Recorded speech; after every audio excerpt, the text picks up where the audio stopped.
Hello to all people of the Philippines. Magandang umaga po dito sa Canada.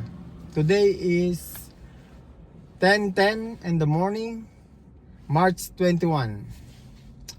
Mayroon lang po akong magandang sasabihin doon sa hindi pa nakakaalam na ngayon ay merong nakinakasuhan na po ngayon ang mga nagbabalita ng fake news.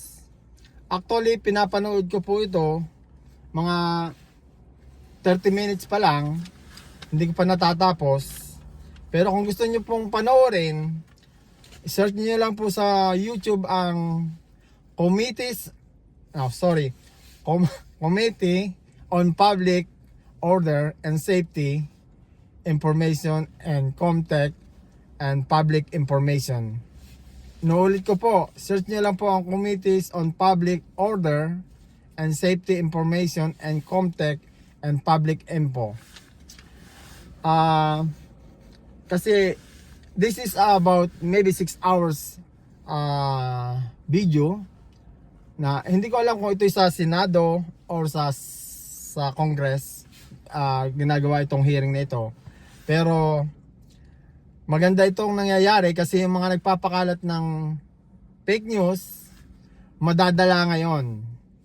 I mean, madadala sila ngayon magpakalat ng fake news kasi pwede na kayong kasuhan at probably pwede kayong makulong pagka you are convicted. So, to all the bloggers of the Philippines, please, no fake news na. This is gonna be a warning to all. Lumabang kayo ng patas, gusto nyo kumita ng pera? Come on. Fake news talaga nakaka-epekto sa ating bansa. Lalo na sa halalan. Number 1.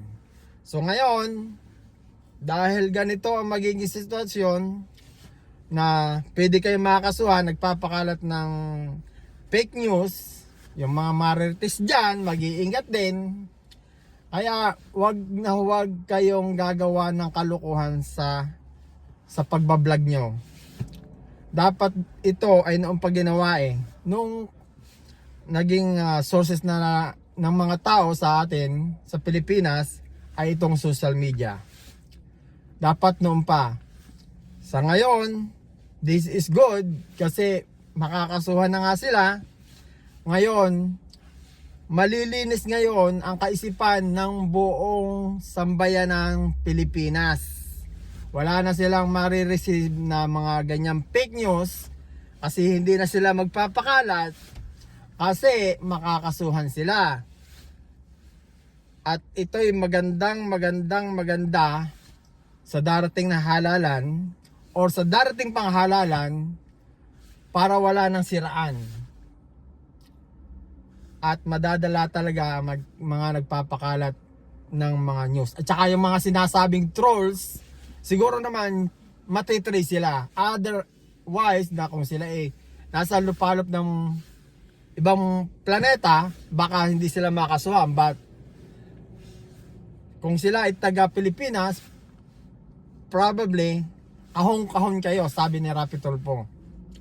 So, inuulit ko, kung gusto niyo pong mapanood ng video na ito, i-search niyo lang po sa YouTube ang Committees on Public Order and Safety Info and Comtech and Public Info. Yun lang po. So, hindi ko na po ito patatagalin. Gumawa lang po ako ng content na ito kasi gusto kong malaman ng ibang Pilipino kung hindi pa nila alam ang balitang ito na pwede na ngayong kasuhan ang mga nagpe-fake news. Kaya madadala na sila. Sige po, wala na akong masyado pang sasabihin for now. I will cut this video and ingat po kayo lagi and God bless you all. Thank you po. Marami pong salamat. Mabuhay ang Pilipinas.